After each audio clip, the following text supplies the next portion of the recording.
Good evening dear students, कैसे हैं आप सभी। आई होप आप सभी ठीक होंगे। और आज उन स्टूडेंट्स के लिए खुशखबरी है जो काफ़ी लंबे समय से इंतज़ार कर रहे थे बीएड करने का, और ख़ासकर जो फाइनल ईयर में स्टूडेंट्स है अभी अपियर होने वाले हैं एग्ज़ाम में फाइनल ईयर के, और वो इसके लिए अप्लाई कर सकते हैं। तो वीडियो को लास्ट तक देखिए।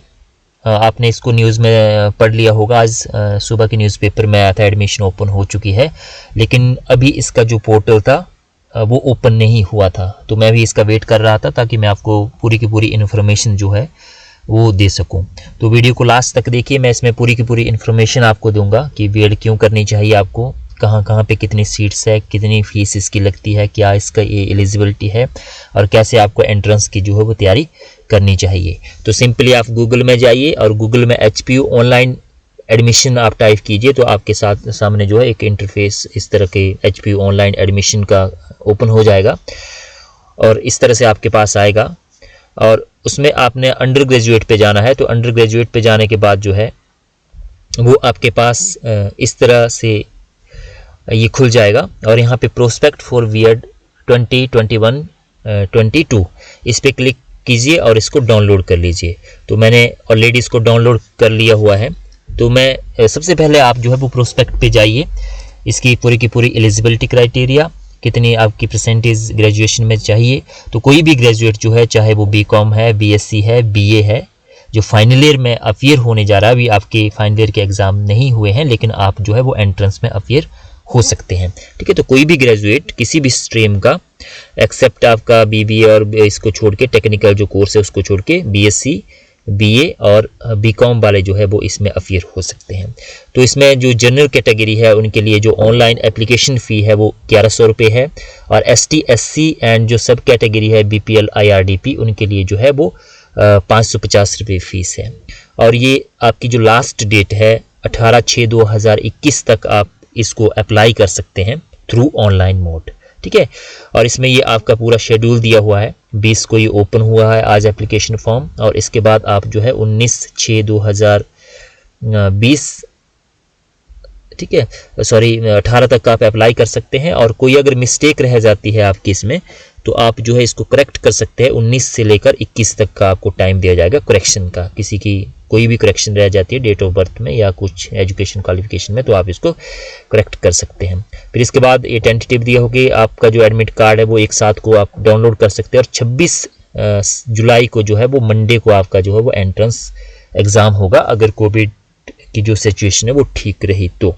और टेंटेटिव जो रिज़ल्ट की डिक्लेरेशन है वो 5/8 को बताया हो कि इस दिन आपका रिज़ल्ट डिक्लेयर कर दिया जाएगा, और इसके बाद 12/8 को जो है वो टेंटेटिव दिया हुआ है, अभी फाइनल नहीं है, आगे पीछे हो सकती है डेट। तो 12/8 को आपकी जो मेरिट लिस्ट जारी कर दी जाएगी। ठीक है, और काउंसलिंग जो है वो आपकी ऑनलाइन होती है, ये पूरा का पूरा मैं बताऊंगा, इसके ऊपर वीडियो बनाऊंगा जब ये शेड्यूल आएगा। तो ऑनलाइन फिर आपको प्रेफरेंस देनी होती है काउंसलिंग की, ऑफलाइन नहीं होती है अब आपकी। ठीक है, कि कौन से कॉलेज में आपने जाना है। तो ये आपका कुल मिलाकर 2 घंटे का आपका ये एग्ज़ाम रहेगा। ठीक है, तो ये सारी की सारी टर्म एंड कंडीशन है। अब हम सीधे चलते हैं एलिजिबिलिटी क्राइटेरिया पे, बाकी आप इसको देख लीजिए। तो एलिजिबिलिटी क्राइटेरिया में जो आपका है तो 50% आपके चाहिए। ठीक है, तो अभी तो आपका पेपर नहीं हुए हैं, लेकिन जब आप ये कंप्लीट हो जाएगा प्रोसेस, उसके बाद जब काउंसलिंग होगी तो आपके ग्रेजुएशन में जो है जनरल कैटेगरी के लिए 50% मार्क्स होने चाहिए, और 5.01 CGP आपका होना चाहिए, ग्रेड B आपका होना चाहिए। और जो कैटेगरी है उनके लिए 45% और 4.51 जो है CGP आपका होना चाहिए। ठीक है, तो इस तरह से 45 और 50% आपकी जो है वो इसमें होनी चाहिए ग्रेजुएशन में। ठीक है, तो ये पूरा का पूरा प्रोसेस आपको दिया हुआ है, क्या क्या आपका इसमें रहेगा, नेम ऑफ द कोर्स है, बेसिक डिटेल है, और ये पूरा का पूरा प्रोस्पेक्ट में आपके जो बीएड में आगे जो कोर्स होंगे उसके बारे में भी आपका पूरा इसमें बताया हुआ। लेकिन अभी आपका एंट्रेंस होना है, तो अब एंट्रेंस पे हम फोकस करते हैं।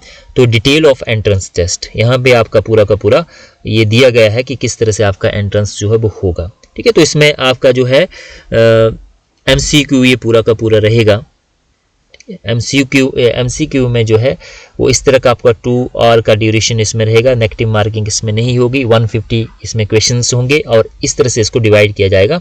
General awareness mainly HP and India. HP के इसमें ज़्यादा क्वेश्चंस रहते हैं, तो एचपी की आप बुक ले लीजिए, कोई ब्लोकरा की ले लीजिए, या आप एचजी पब्लिकेशन की बुक ले लीजिए, ठीक है। लेकिन जगमोहन ब्लोकरा की बुक जो है वो अच्छी है, उसको ले लीजिए, या कोई बीएड एंट्रेंस की जो है वो एचजी पब्लिकेशन की एक अच्छी सी बुक आप ले लीजिए।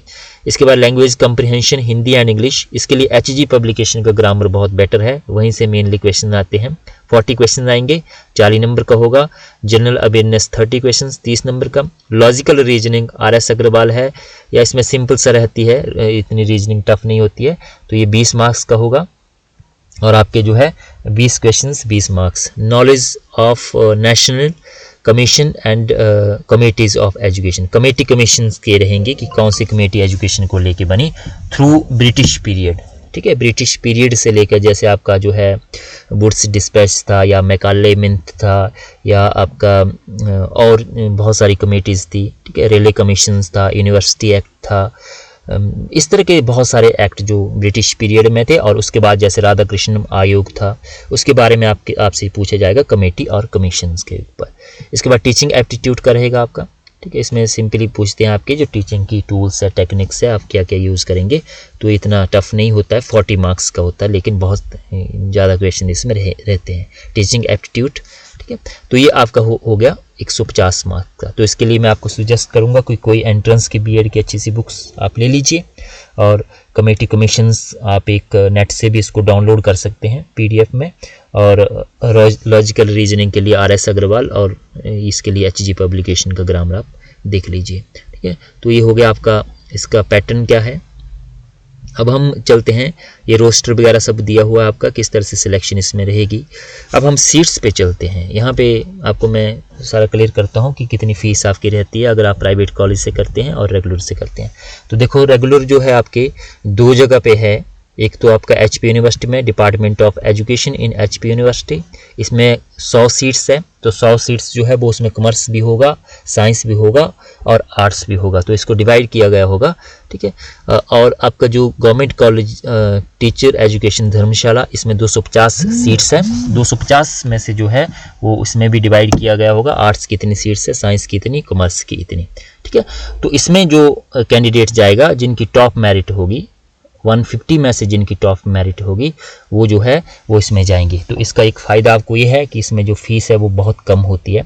आपके 4 सेमेस्टर होंगे, तो 4 सेमेस्टर में आप मान के चलिए एक सेमेस्टर में 7 से 8 हज़ार रुपये आपके लगेंगे, और आपकी कुल मिलाकर 50 नहीं 20-25-30 हज़ार में जो है वो फीस में बात कर रहा हूँ, आपकी एडमिशन उसमें हो जाएगी, ठीक है। धर्मशाला में भी और इसमें भी। और उसके बाद जिनकी मेरिट कम होगी उनके लिए जो है फिर आपके ये self financing private BEd college है। ये तो बहुत सारे कॉलेज है, आप अपने डिस्ट्रिक्ट में भी कर सकते हैं। जो अपने बाहर नहीं जाना चाहता है वो अपने डिस्ट्रिक्ट से कर सकता है। जैसे चंबा से कोई अगर करना चाहे तो चंबा मिलेनियम कॉलेज है, इसमें 100 सीट्स है, ठीक है। जब आप काउंसलिंग भरेंगे तो आप प्रेफरेंस जो है वो दे सकते हैं अपनी मेरिट के अकॉर्डिंग, है ना। तो 100 सीट्स जो है वो चंबा में है। तो इसकी जो फीस आपकी रहेगी वो 90,000 से लेकर 1 लाख रुपए तक आप जो है वो फीस लेके चलिए, अगर आपको जो सेल्फ इस तरह से प्राइवेट बीएड कॉलेज से आपको ये करनी पड़ेगी तो, ठीक है। तो इस तरह से आप इसको ये देख लीजिए पूरा कॉलेज का पूरा, ये आपका स्पेसिमेन है सारा का सारा, इसमें मैं डिटेल में नहीं जाऊंगा। अब मैं आपको सीधे ले चलता हूं कि आपने इसको अप्लाई कैसे करना है, ठीक है। हाउ टू अप्लाई, तो आपने गूगल खोल लिया,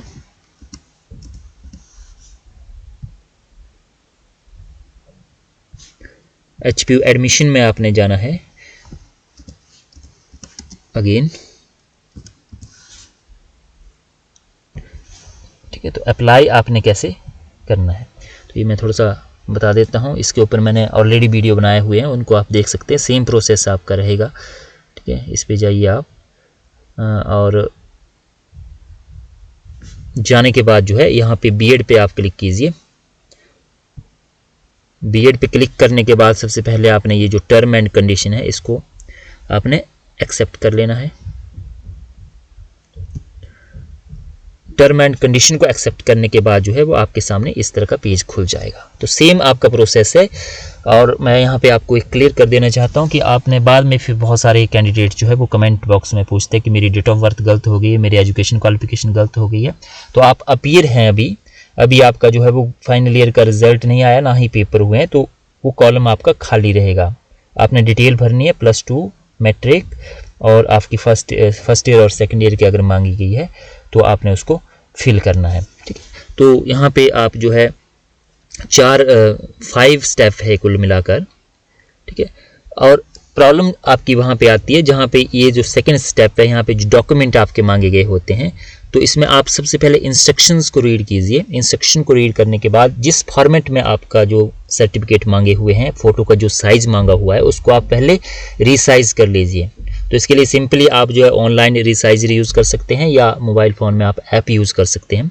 ठीक है, मान लो कि 100 KB का आपका सिग्नेचर मांगे हुए हैं, 100 KB का आपका फोटोग्राफ मांगा हुआ है, तो फोटोग्राफ आपने साइड पॉज या इस तरह से नहीं लेने हैं। अच्छा एक डिसेंट सा आपने फोटोग्राफ लेना है और उसको रिसाइज कर लेना है जिस भी फॉर्मेट में मांगा गया है, सर्टिफिकेट जिस भी फॉर्मेट में मांगे गए, फिर उसको जो है उसी फॉर्मेट में अपलोड करना है। इसके बाद एप्लीकेशन समरी आएगी, इसको आपने देखना है। इसके बाद फिर पेमेंट आएगी और इसके बाद जो है वो सबमिट एप्लीकेशन फॉर्म। फाइनली आपने जब आप इंश्योर हो जाए कि आपकी एप्लीकेशन जो है वो ठीक है, फिर आप इसको सबमिट कर सकते हैं। तो नेम ऑफ प्रोग्राम आपका पहले ही आ रहा है B.Ed, तो यहाँ पे भरने की ज़रूरत नहीं है।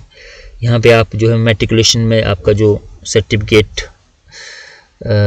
में जो नाम दिया हुआ है उसको आपने भरना है। ठीक है, मान लो मेरा नाम ANIT कैपिटल में भरिए। यहाँ पे हिंदी में, यहाँ पे आपने फादर का नाम भरना है, यहाँ पे मदर का नाम भरना है, और यहाँ पे आपने जो है वो सेंटर कौन सा देना है, एग्जामिनेशन सेंटर जहाँ पे आप अपीयर होना चाहते हैं। मान लो कोई कैंडिडेट जो है वो चंबा में अपीयर होना चाहता है, तो चंबा यहाँ पे सिलेक्ट कर दीजिए। एड्रेस फॉर कॉरेस्पॉन्डेंस, जहाँ पे आप कॉल लेटर या जो भी आपकी कॉरेस्पॉन्डेंस होगी वो आ गया। मोबाइल नंबर आपने करेक्ट देना है। अगर आप मोबाइल नंबर गलत देते हैं तो आपको दिक्कत आएगी बाद में। अगर आप अपना पासवर्ड भूल जाते हैं या यूजर आईडी भूल जाते हैं तो वो उसी नंबर पे आपका रिकवर होगा। अगर सेम है तो सेम कर दीजिए, यहाँ पे परमानेंट पे डालने की ज़रूरत नहीं है। परमानेंट और कॉरेस्पॉन्डेंस सेम है तो सेम कर दीजिए। ईमेल आईडी भी आपकी जो है वो करेक्ट होनी चाहिए, बिल्कुल ठीक होनी चाहिए। और यहाँ पे डेट ऑफ बर्थ का आपने खासकर ध्यान रखना है। तो ये कैलेंडर इसको ओपन कर लीजिए। यहाँ पे आप ईयर सेलेक्ट कर लीजिए। मान लो आपकी डेट ऑफ बर्थ है, आप पैदा हुए 2002 में, 2002 में आप जुलाई में पैदा हुए तो जुलाई सेलेक्ट कर लीजिए और जिस डेट को पैदा हुए हैं वो कर लीजिए, तो आपका ये आ जाएगा। जैसे मैंने कर लिया 10/7/2002, तो ये आपका 19 साल आ गया। आधार नंबर आपका है अगर याद तो आप लिख दीजिए, नहीं है तो मत लिखिए।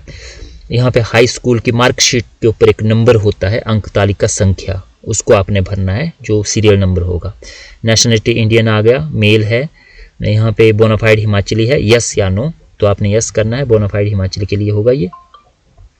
इसके बाद सिंगल गर्ल चाइल्ड, यहाँ पे सिंगल गर्ल चाइल्ड के लिए जो है वो सीट रिजर्व होगी। तो सिंगल गर्ल चाइल्ड कौन है ये मैं क्लियर कर दूं, जिसका जो है वो भाई या बहन कोई भाई नहीं है। मतलब सिंगल गर्ल का मतलब ये नहीं कि आपका भाई है और आप सिंगल इकलौती लड़की है, वो नहीं। सिंगल मतलब आपका भाई नहीं होना चाहिए, आप एक ही होनी चाहिए।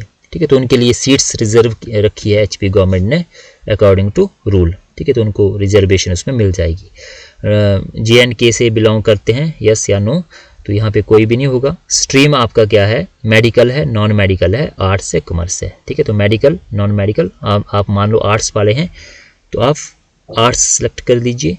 यहाँ पे कैटेगरी आप इसको ध्यान से सिलेक्ट कीजिए, तभी आपको जो फीस में छूट मिलेगी। ठीक है, जनरल कैटेगरी में जो इकोनॉमिक वीकर सेक्शन, ये भी कैटेगरी आ गई, EWS, ये सिलेक्ट कर लीजिए। जनरल ओपन आ गई, IRDP, ठीक है, फ्रीडम फाइटर, IRDP जो भी है, तो मान लो मैं जनरल ओपन सिलेक्ट कर देता हूँ, इस तरह से आ गया। और यहाँ पे आपका फ़ीस ऑटोमेटिकली आ जाएगी, 1100 रुपये आ गई। अगर मैं मान लो मैं ST ओपन सिलेक्ट करता हूँ तो मेरी फ़ीस ऑटोमेटिकली यहाँ पे चेंज हो जाएगी, 550 रुपये आ गई। ठीक है, अब इस वैल्यू को आप डालिए 30 और 20 इसको करके, और नेक्स्ट पेज पे आप सबमिट कर दीजिए। अब यहाँ पे आपने एक बात का ध्यान रखना है, जब नेक्स्ट पेज पे आप जाएंगे तो आपको एक यूज़र ID जो है वो प्रोवाइड करवाया जाएगा, और जो डेट ऑफ बर्थ होगी आपकी इस तरह से स्लैश में आएगी डेट ऑफ बर्थ। इस तरह से जो डेट ऑफ बर्थ होगी वो आपका क्या होगा, पासवर्ड, और एक 9 या 10 डिजिट का आपको एक नंबर जो है वो रिफ्लेक्ट होगा नेक्स्ट पेज पे। ठीक है, तो मैंने अप्लाई नहीं करना है तो मैं आपको बता देता हूँ। उस यूज़र आईडी और इस पासवर्ड को, डेट ऑफ बर्थ तो आपको पासवर्ड याद ही होगी, लेकिन जो यूज़र आईडी है उसको आपने कहीं पे नोट कर लेना है, या मोबाइल में सेव कर लेना है, या आपने जो है वो डायरी पे लिख लेना है, क्योंकि वो जो यूज़र आईडी है आपका वो थ्रू आउट आपका काम आएगा। आप काउंसलिंग अटेंड करेंगे, काउंसलिंग के लिए अप्लाई करेंगे, जो भी करेंगे आप, या कोई आपकी मिस्टेक रह जाती है तो वो जो है वो आपकी काम आएगा। ठीक है, तो उसको आपने नोट कर लेना है केयरफुली। तो नेक्स्ट पेज पे जब आप जाएंगे फिर आपका एजुकेशन क्वालिफिकेशंस डिटेल पूछी जाएगी। ठीक है, तो एजुकेशन क्वालिफिकेशंस डिटेल में आपका जो है मैट्रिक का पूछा जाएगा, जो भी सर्टिफिकेट आपसे मांगे जाएंगे, फ़ोटो अपलोड कीजिए, सिग्नेचर अपलोड कीजिए, वो आपने करने हैं। उसके बाद एप्लीकेशन समरी में क्या आएगा, उस पर क्लिक जब आप करेंगे तो पूरी की पूरी डिटेल आपकी वहाँ पे रिफ्लेक्ट होगी एक पेज पे, तो आपने उसको केयरफुली चेक कर लेना है। फिर थर्ड स्टेप पे आपने जाना है, वहाँ पे आपका पेमेंट का ऑप्शन आएगा। तो पेमेंट का जब ऑप्शन आएगा तो वहाँ पे आपने अपने बैंक सेलेक्ट करना है। बैंक सेलेक्ट किया और फीस आपकी ऑटोमेटिकली वहाँ पे आ जाएगी। तो आप घर बैठे जो है वो डेबिट कार्ड से कर सकते हैं, कैफ़े जाने की आपको ज़रूरत नहीं है। डेबिट कार्ड लीजिए, आपका नहीं है, आप अपने फ्रेंड के लिए लीजिए, अपने रिश्तेदार के लिए लीजिए, उसको आप पेमेंट कर दीजिए और वहाँ से आप जो फीस सबमिट कर दीजिए। और उसके बाद फाइनली जब आपकी फ़ीस हो जाएगी तो submit application form, application form को आपने सबमिट कर देना है और उसका एक प्रिंट जो है वो अपने पास रख लेना है। ठीक है, तो इतना सा ये काम है। आई होप आपको इससे हेल्प मिली होगी। बाकी आपको क्या करना चाहिए, पहले एमए करनी चाहिए, बीएड करनी चाहिए, इसके ऊपर मैं एक अलग सा वीडियो बनाऊंगा। जो नए जुड़े हैं वो चैनल को सब्सक्राइब कर लें कि आपके लिए फ़ायदेमंद क्या रहेगा, पहले एमए करनी चाहिए या बीएड करनी चाहिए। तो आई होप इससे आपको हेल्प मिली होगी। Thank you very much. आपकी कोई क्वेरी, कोई क्वेश्चन हो तो आप मुझे कमेंट बॉक्स में लिख सकते हैं। मैं कोशिश करता हूँ एक एक पर्टिकुलर के जवाब देने की, ताकि उनको जो है वो हेल्प मिल सके। थैंक यू वेरी मच, धन्यवाद।